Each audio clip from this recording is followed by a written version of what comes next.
My body is my temple. That's why I start every morning with a brisk aerobic workout. But I can't do it alone.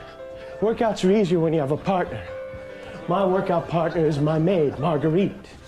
Marguerite's soft brown stomach protects my knees and ankles from unnecessary wear and tear. Not too much longer, mi sopra, okay? Cállate! That means shut up in Spanish.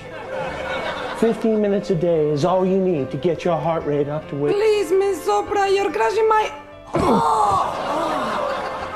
Sorry, mi sopra.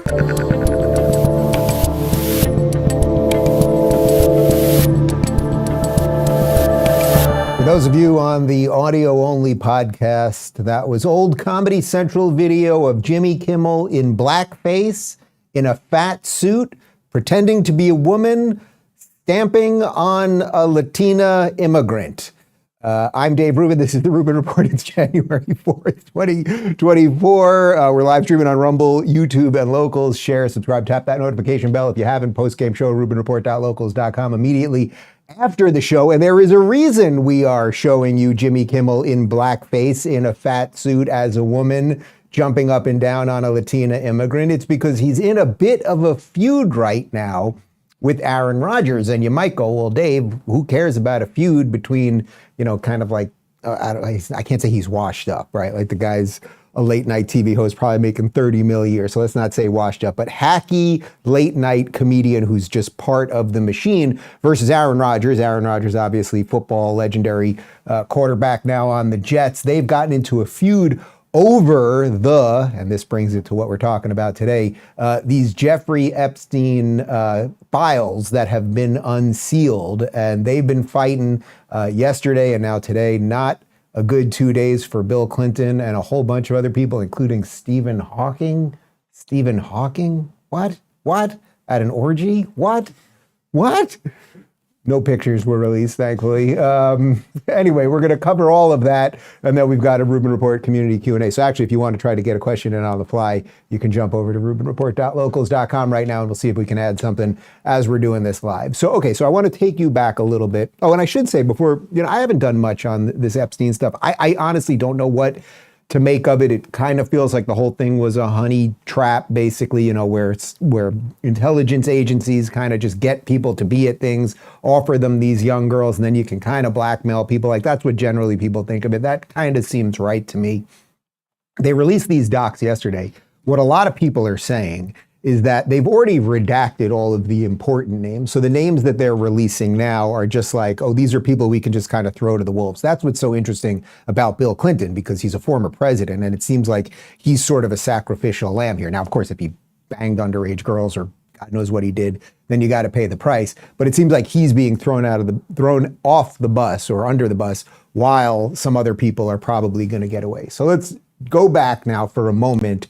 A couple days ago on the Pat McAfee show on ESPN, he had Aaron Rodgers on, and they knew that these Epstein files were about to be released. And Aaron Rodgers has been going at it with Jimmy Kimmel for a while, mostly over COVID stuff. But then Aaron Rodgers had this to say about Jimmy and the Epstein files. Mm-hmm. Bring it up, Foxy or somebody back there. Seats on it. Bring up Super Bowl 58. You'll see it. The emblem, put it on the screen. And then bring up 57 and 56. Does that have something to do with the Epstein list that came out? Feels like That's supposed to be coming out soon. Look, this guy's been waiting in his wine cellar. Yeah. I've been waiting in my wine cellar for this thing. A lot of people, including Jimmy Kimmel, are really hoping that doesn't All right. Obviously, a clip from this particular program was run on Jimmy Kimmel's show whenever Aaron brought up the list, and then Jimmy mocked him for it. Mm-hmm. Aaron has not forgotten about that, but here we are, sitting right in front of that nice bottle of scotch. Mm-hmm. What do you say? I'm waiting to celebrate something. Oh, yeah. He's been waiting That's for the one.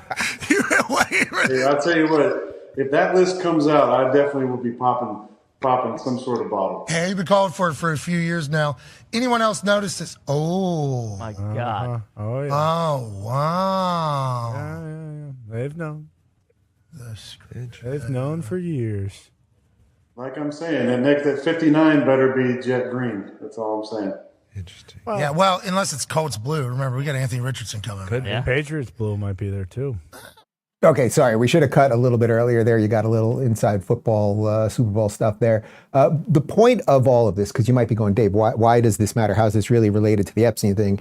Is that Kimmel and Aaron Rodgers have been fighting over COVID for a long time. So Kimmel's done a million jokes and gone after him on Twitter and everything else because Aaron Rodgers did not want to get vaxxed. And there seems to be this odd connection between all of these people who were, say, skeptical of the vaccine and the mainstream people always trying to take them out, calling them right-wing dingbats. I believe that's exactly what he called them, if I'm not mistaken. And now apparently Aaron Rodgers very happy that Jimmy Kimmel supposedly was going to be on the list. Now, as far as I've seen, up until the moment we started the show, Jimmy Kimmel was actually not on the released list. As I said, there's probably a whole bunch of redacted stuff and people that are just not on there that we'll maybe never know about.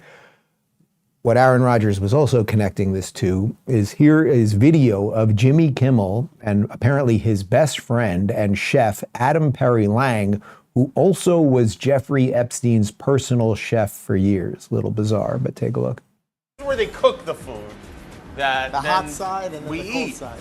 The APL stands for Adam Perry Lang, the restaurant's owner and chef, and Jimmy's longtime friend. How did you guys meet? We don't even know each other. Yeah. No. Well, this is awkward. We met. Adam was a chef on my show. He barbecued a whole pig, in our parking lot. And the rest is LA foodie history. Okay, so I have no idea what's going on here exactly, other than Jimmy Kimmel is now being very defensive. Jimmy Kimmel, who calls everyone right-wing maniacs and, January 6th insurrectionists and racists while he's in blackface and all of that stuff. He is not very happy right now that Aaron Rodgers is going after him, right? He said that if you didn't get the vax, you were going to kill everybody and that hospitals shouldn't take care of you. We've played some of those quote-unquote jokes before. Anyway, here's a tweet from Jimmy Kimmel about Aaron Rodgers. He wrote, "Dear asshole, for the record, I've not met, flown with, visited, or had any contact whatsoever with Epstein, nor will you find my name on any list other than the clearly phony nonsense that soft-brain wackos like yourself can't seem to distinguish from reality. Your reckless words put my family in danger. Keep it up and we will debate the facts further in court." So that's really why I wanted to do this, because who knows what's exactly true here, but there's a certain set of people that sling mud at everybody, right? The unvaxxed shouldn't get help at hospitals. These people are all racists and white supremacists and everything else. And then when they get attacked, then we're going to talk about who's going to go to court and everything else. But putting all of that drama aside for just a moment, that was really our way of just getting into this. There are some pretty notable people who are being hit in this Epstein list. Bill Clinton is the main one. Here is a picture of Bill Clinton. This is not a new picture. This is a picture of Bill Clinton and Jeffrey Epstein from, this is probably about 30 or so years ago. And here is an image. This is a picture of a painting that was hanging in Jeffrey Epstein's townhouse in New York City. That's Bill Clinton, obviously in a blue dress, which is a reference to Monica Lewinsky. And he's pointing, like there's just something kind of fishy and weird about this. Okay, so be it. Here's video. This is what, about 2-3 weeks ago. Bill Clinton being asked about his friendship with Jeffrey Epstein. It's a little hard to hear the audio here, but hopefully you'll get it. Any comments on the alleged allegations of your connection with Jeffrey Epstein?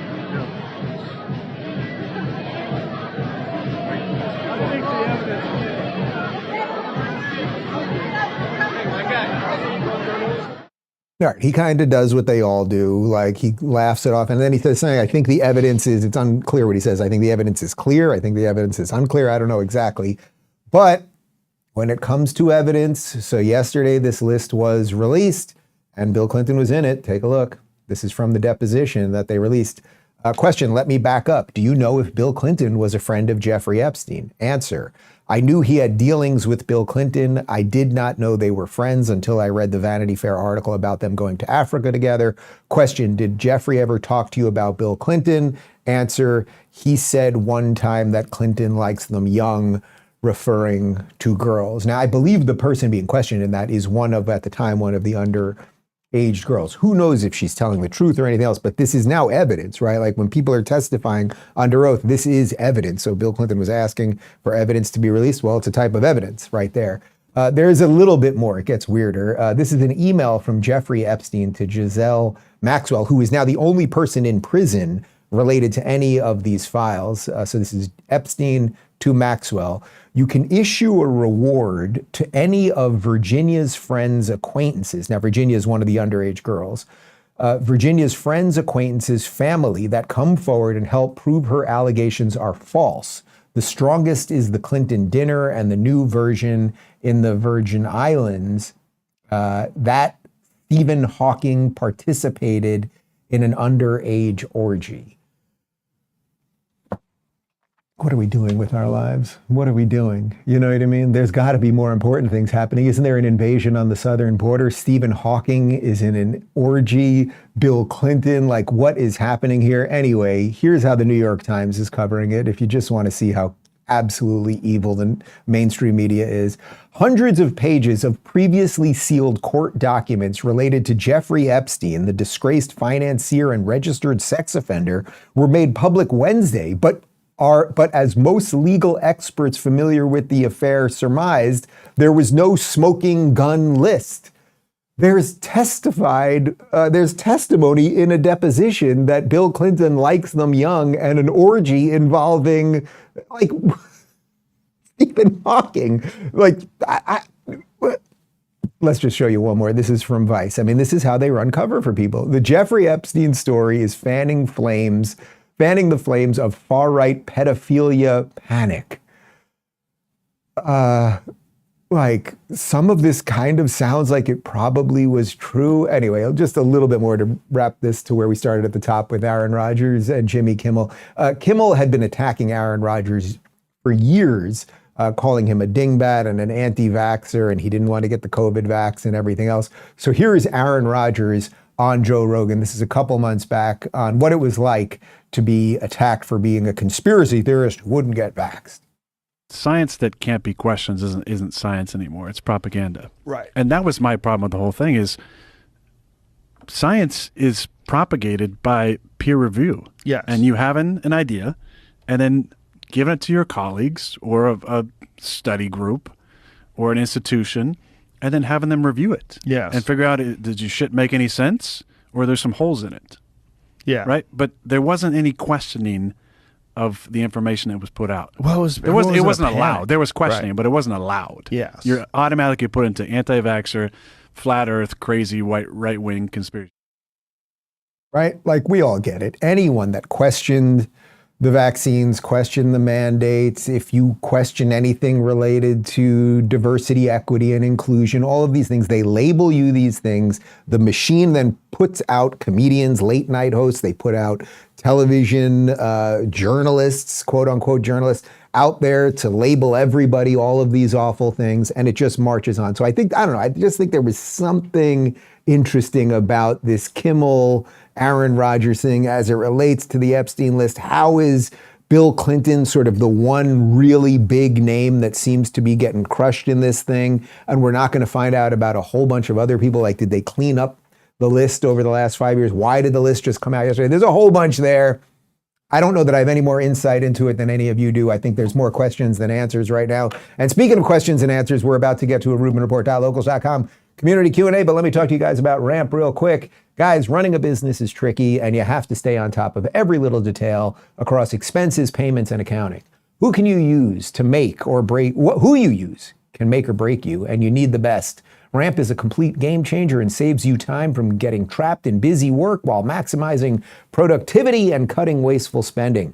Ramp is a corporate card and spend management software designed to help you save time and put money back in your pocket. In fact, businesses that use Ramp save an average of 5% in the first year. With Ramp, you're able to issue cards to every employee with limits and restrictions and automate expense reporting so you can stop wasting time at the end of every month. They're also easy to use, issue virtual and physical cards, and start making payments in less than 15 minutes. Whether you have 5 employees or 5,000, Ramp will save you time and money. Get $250 when you join Ramp today. Just go to ramp.com/Rubin, ramp.com, ramp.com/Rubin. Cards issued by Sutton Bank and Celtic Bank, members FDIC. Terms and conditions apply. And now back to me.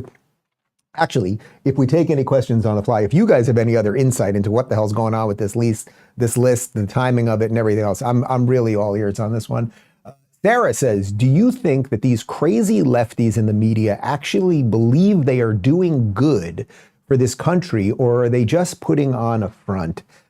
It is very hard to say. I think it's a combination of everything. First off, the road to hell is paved with good intentions, right? So I think most people in general think they're doing good, right? Like most people don't wake up in the morning thinking they're going to put evil out into the world. Bad people, even people that do horrible things. Hitler in his own mind, I have no doubt thought he was doing good. So your intentions are sort of irrelevant. It's what the results of your work, your thoughts, your deeds actually bring to fruition in the world. That's actually what matters.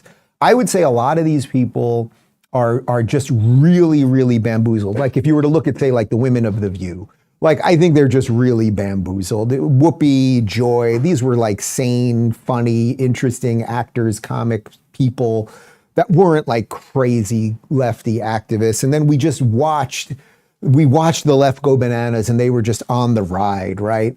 Then you've got somebody like Sunny Hostin. I actually think she's a genuine racist and not particularly bright. And the way she lies, or the way that Anna Navarro, who lives here in Florida and flourishes here in Florida, and she drives around her Maserati married to her husband, who's worth hundreds of millions of dollars, and pretends that this is some awful place. Like she's genuinely bad. I would say someone like Alyssa Farah, it's like, you're there because they put you in the chair to be the pet Republican, to get tapped on the head every now and again. So you don't sound crazy all the time, but you know you'll never sort of accomplish your cause. You'll just take money for it. I don't know. Like ultimately, like it's probably on each individual person to be judged, really. But I do think most of them do think they are doing good. Shelley says, Dave, I just finished listening to today's People of the Internet and would like to know what product you use in your hair that comes from Italy that keeps your hair quite dapper looking, especially with the humidity in Florida. That might be the icing on the cake for me to relocate to the free state of Florida if I didn't have to worry about my hair getting frizzy all the time. This has become an issue in my family because my parents do live part-time in Florida. I'm trying to get them down here more often. And my mom's always worried that the humidity is going to, kind of push the hair down a little bit more. I think we have a picture of my product. I took it this morning in the bathroom. That's right. I found this product. I don't know that you can get this in stores. I think it's called Organethic Pure Care. I found this at a resort in Mexico like 2 years ago because I forgot my gel when we were traveling. I forgot my hair product, bought it at the resort, absolutely love it. Daphne is in touch with people over there and she gets it directly to me. And if you can get a hold of it, I mean, it's going to keep the hair going, even in the humidity. We welcome you to the free state of Florida. Nara says, did you, David and the boys, have a wonderful time sharing the holidays with family and friends? Knowing how much you enjoy music, did you play special songs from your private playlist for all of them? I think it would be terrific if you could share just 3 of those songs with us, your Rubinite family. Music lifts spirit and makes you smile. I believe that I have shared I have the Dave Rubin Party Perfection playlist. It's about 7.5 hours of the perfect party playlist. That's what we played for the big Rubin Report holiday party. People love this playlist. Brock, do you love this playlist? Every song that came on, Brock said, my God, this is the best song I've ever heard. That's how good this playlist is, okay? I'll post the link to that one in Locals. We have music playing throughout the house all day long. Lately, believe it, this is going to sound corny, but I have been loving it. I am loving Muzak lately. You guys know what, before your time, you guys don't even know what Muzak is. Muzak, M-U-Z-A-K, was like the sounds of the malls in the 1980s. They would just put on this light ambient. It would be like they would take the hits of the day. So picture like whatever the big hits of the 80s were, take all the words out and make it a little more of an orchestra feeling. And that's what I'm playing in the house all day long, every day now. I put it on basically the second I wake up and it's playing throughout the day. I will post some music in the Rubin Report community, and I want you guys to as well. Chuck says, it seems like too many things are lining up in favor of conservatives, and this is usually when the liberal elite unleash some new and unexpected chaos. What do you think they are really planning in the darkness? Well, I was thinking with this Epstein thing last night as it was rolling out, And I was really, it was rolling out at about 9 p.m. And that's really the time of day, like the kids were already in bed. I was sitting on the couch. I was watching Seinfeld as I usually do. And I was just trying to like not be in the fight for a moment. And I was like, oh, they're putting this thing out. And it's like, well, what's going to come after this? Because anytime there's anything that points to some evidence of something, it seems like all hell breaks loose, right? I don't know. The big thing that people keep saying right now is we're going to have some kind of like internet outage, that movie on Netflix that I've referenced a couple times that was produced by Obama, Leave the World Behind, that's what happens in the movie. And that's what people seem to happen. You know, is it they roll out another COVID? Is it that, you know, the war in the Middle East expands further? Is there an EMP? I don't know. But I think the best thing you can do is have a little extra food in your house. Maybe have a gun. You should have a gun.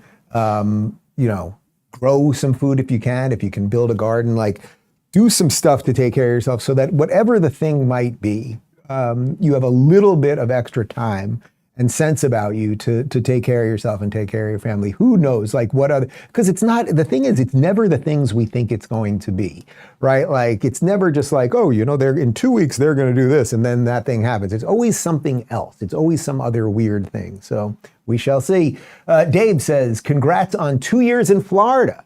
I left California for South Carolina 3 years ago. While we miss a few restaurants and many friends, it was the smartest thing we have done. What other than the homeless guy throwing poo at you do you and David miss? I talked about the homeless guy who used to throw poo at us. Remember that guy on the corner of Ventura and right outside the mall over there. I don't miss anything from LA. We've discussed this. Do you guys miss anything? There was this place, Boa Steakhouse. That was my favorite like joint to go to at night. And I went there a couple weeks ago when we were back in LA. I don't miss anything. I don't miss the people. I don't miss the weather. Yeah, we had some friends there. I had a great house. We had a good life there.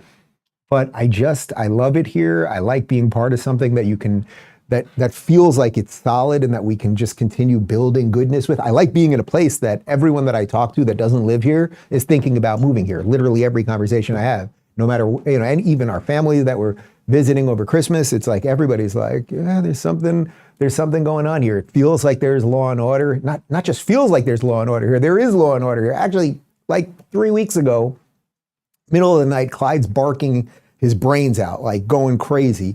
So I walked to the front of the house and I'm looking through the window and our gate was wide open. Like somehow the gate tripped and I see a car right there and I was like, oh shit, who is that? And it turned out it was the police because they noticed that the gate was open and they were coming by to make sure everything's okay. Like think how fundamentally different that is than what happens in, say, Los Angeles, where they can break into your house and then you get arrested for defending yourself. Here, my gate is open. The police just happen to be driving around, making sure everything's okay. So is there anything? You were born and bred there. You must miss something. Hate it. That's what he said. Come on, you had 3 good years there. We gave you a couple of good years. Dodger games. You never lived in LA. You've only been once. Joey, you ever been to LA? One time. Do you enjoy it? Didn't enjoy it. All right, sorry, what can I tell you? Kelly says, I don't trust the government, but I have some straight up conspiracy tinfoil hat wearing friends. I worry that they make other people think we're all nuts. How do you handle them when they're mostly correct, but a little over the top?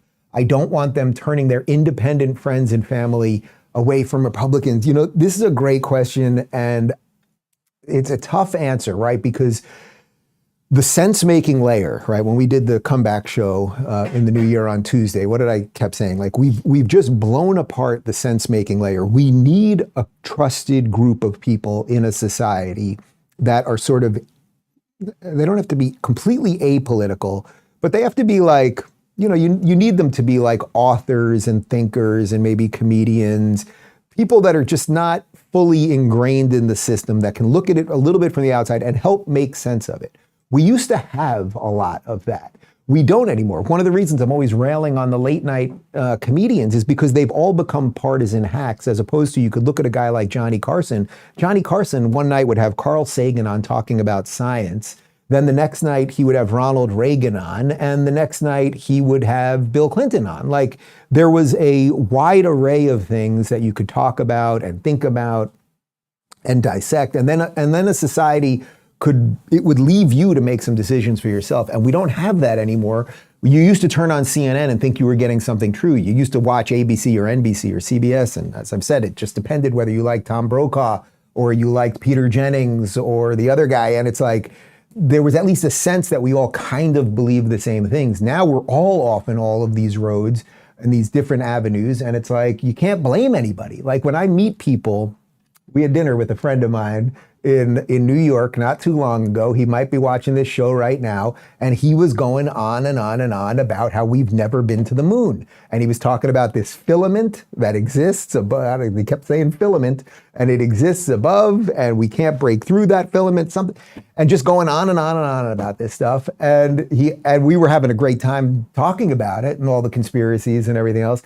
But it's like, I can't blame people that are conspiracy theorists now, because truth seems to be a time-release pill. And we're finding out that an awful lot of stuff that we did believe is not true. And we're finding out that the experts have lied to us about so much. So I don't know what you do other than plead your case as best as you can to keep people kind of approximately on Earth.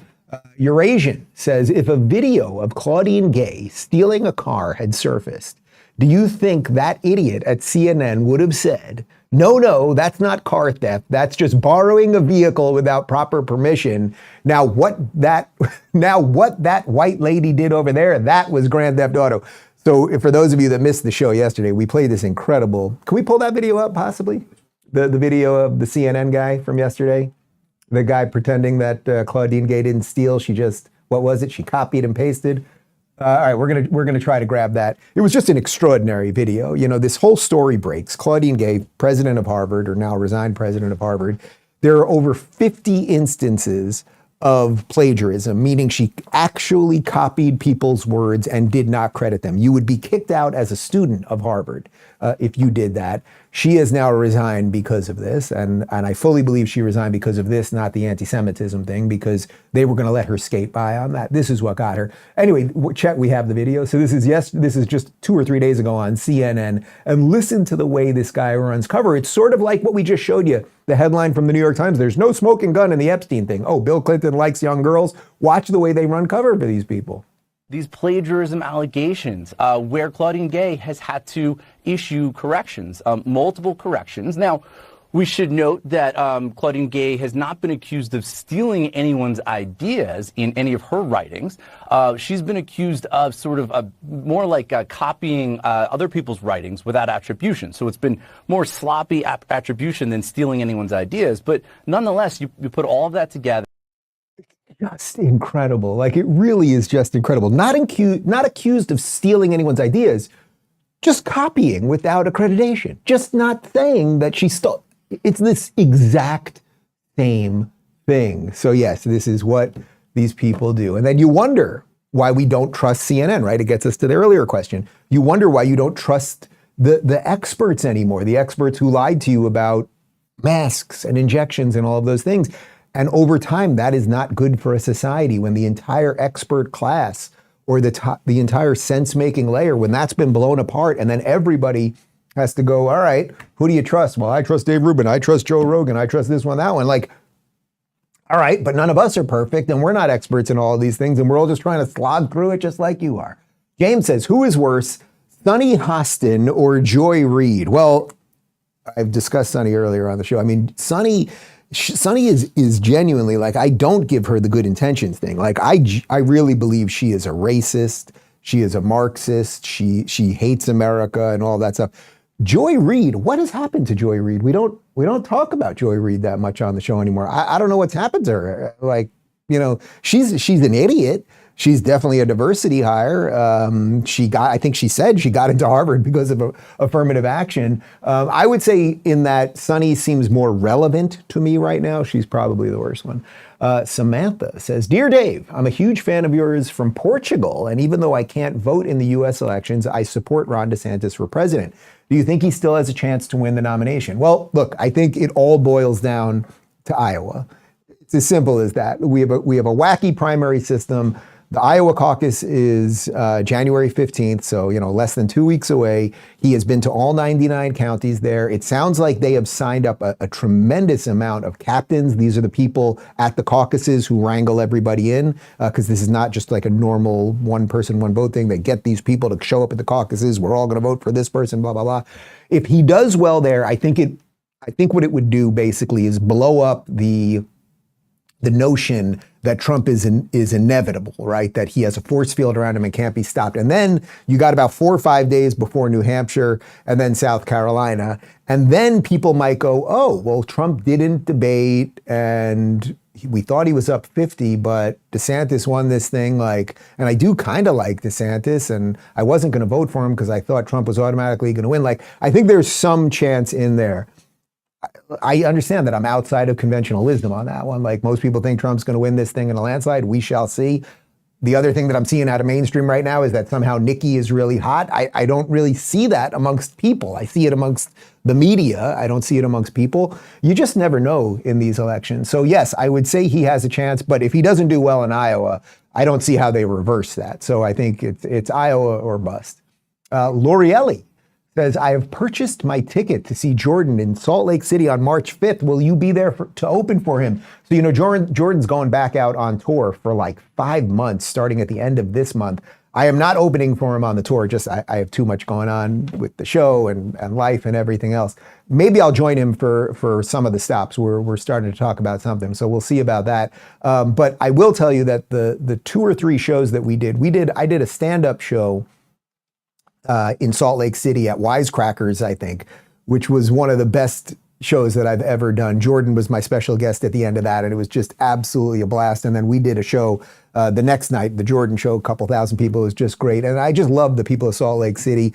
Mormons, I think, just have a great sense of humor and are fun, and they can laugh at themselves and of other people, and they're not politically correct. And I just had a great time. And Salt Lake City is a beautiful city. I know Utah's got a couple of problems right now, and maybe one of your senators ain't so great, but one of them is pretty great, Mike Lee. Maybe, who knows, possibly. Jen says, what was your reaction? Oh, I see we have a spoiler note here. What was your reaction when you first saw the Golden Girls series finale?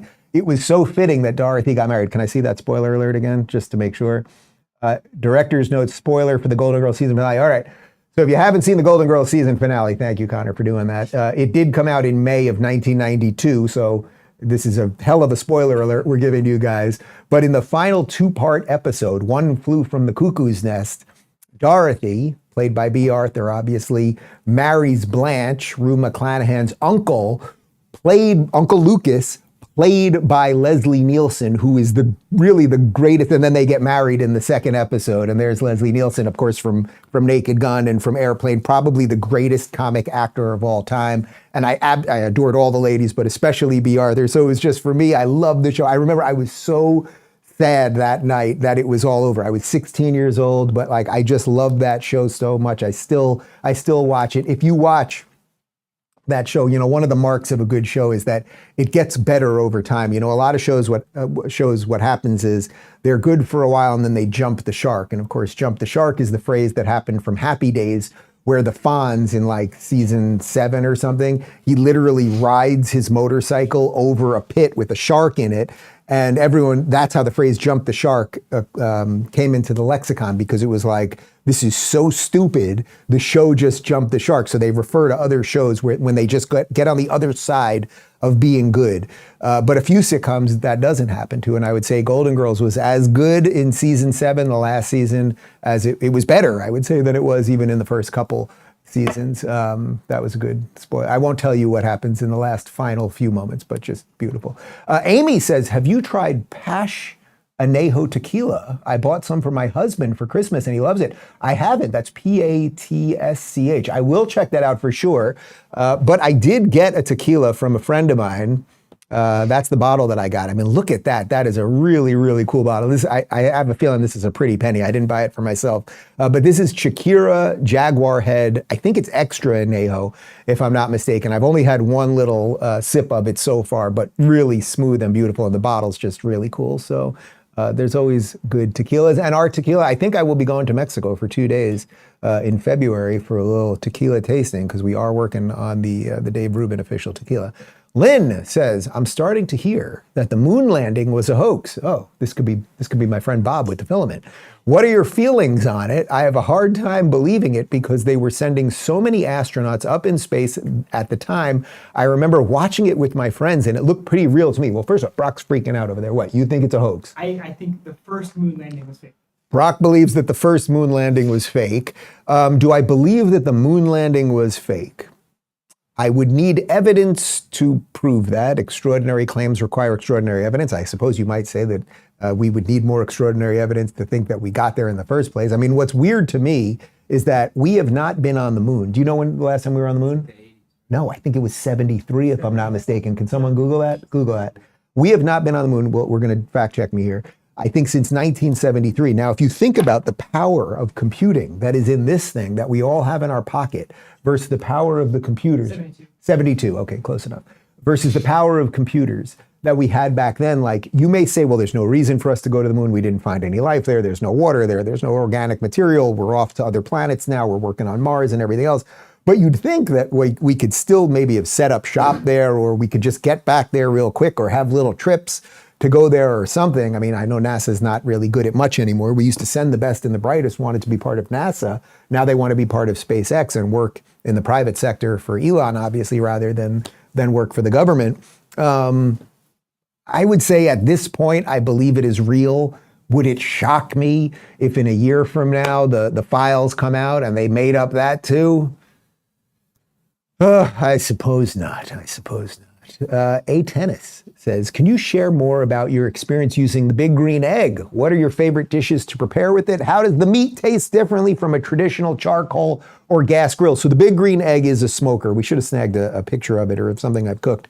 It's a smoker, so it's not a gas grill or a charcoal grill. A charcoal grill or a gas grill, you're just cooking off direct heat, right? You're char broiling, you're getting direct flame on there. You can cook indirectly, obviously, and then sear after on the part with the fire. But you're cooking via fire, right? A smoker, you're literally cooking via smoke. So you're putting in wood chips and charcoal that are going to release the scent and the aromas of smoke, and then you cook indirectly. So when you have the big green egg, or I think probably any smoker, you have basically a ceramic plate that stops the fire. So the fire is burning, but it's not hitting the meat directly. It's just releasing that smoke. And then what you do with the big green egg, which is why it's fun, is you have this, you have a sort of nozzle on the top and below, a kind of dial up below, and you're constantly tweaking, getting it so that you're getting that perfect airflow, that perfect temperature that you want, and you're just slowly cooking with smoke. So the smoke is basically being injected into the meat. So basically you want to cook things that it's going to take a longer time to cook. So brisket, which is really tough, right? That's why they cook brisket for 10, 12, 14, 16 hours. Brisket I've done it overnight where I put it in at 10 p.m. and we don't take it out till noon the next day, like a 16-pound brisket. You can cook more tender things. You could do a filet mignon in there, but you're only going to have it in there for like 45 minutes, if that much. So it's not going to be quite as smoky. But if you like barbecuing, if you like being outdoors and cooking it, if you like meat in general and just like any of that appeals to you, and I love just messing with seasonings and trying different things, and I'll try to cook a couple of different things on there at once, like a T-bone, which I think is a New York strip, and a filet on the same cut of meat. And then I'll also have maybe a tomahawk in there, and you have to time everything probably. Like if you enjoy any of that, then I just highly recommend that big green egg. Arthur says, you frequently say that you will not hire anyone with a college degree these days. Does that include people with degrees from institutions like Hillsdale College? Well, look, Hillsdale's obviously doing a great job. There are a few colleges that have not gone woke. The new school here in Florida is turning it all around right now. I say it more as, it's not a joke because I do mean it, but I would say I wouldn't absolutely hold it against someone if they went to college and they were absolutely the right person. Let's put it that way. But it does not impress me that you went to college, right? I got 2 college dropouts right here in this room right now. Like it doesn't, it was part of a system that seemingly worked for a long time that now we know doesn't work, and kids are going into these schools and they are coming out with not only a terrible set of ideas, but often racist, genuinely racist ideas. They've been taught what to think, not how to think. Like it's just not good. And the idea, even for my kids, that maybe one day they're wrapping up high school, we're trying to figure out what they want to do, and we could be like, well, we saved some money, and maybe you want to travel for a little bit, and then, oh, you're thinking about doing this, we could put a little money towards, I don't know, getting you an apartment there so that you could go build that business, or you need a little money to fund this project that you want to work on. Like, that seems so much more appealing to me than being like, go get your degree in lesbian badminton and let's see what happens. You'll become a Hamas member and then we'll talk. Like, I'm just not that interested in that. So no, I don't think I would have it as a hard and fast rule, but I just see no need for it. Guys, People of the Internet is live at 1 p.m. with me and Isabel Brown. We've got a post-game show for a couple more questions at rubinreport.locals.com in about 37 seconds. And we have a new Twitter account. It's at Rubin Report Show, where clips get up there. We leave you with a cold close of, it's just been a bad day for Bill Clinton and the Clinton family and foundation. Makes me wonder how Hillary's going to have him killed. We'll find out. Stay tuned. See you tomorrow. Maybe. I'm in danger.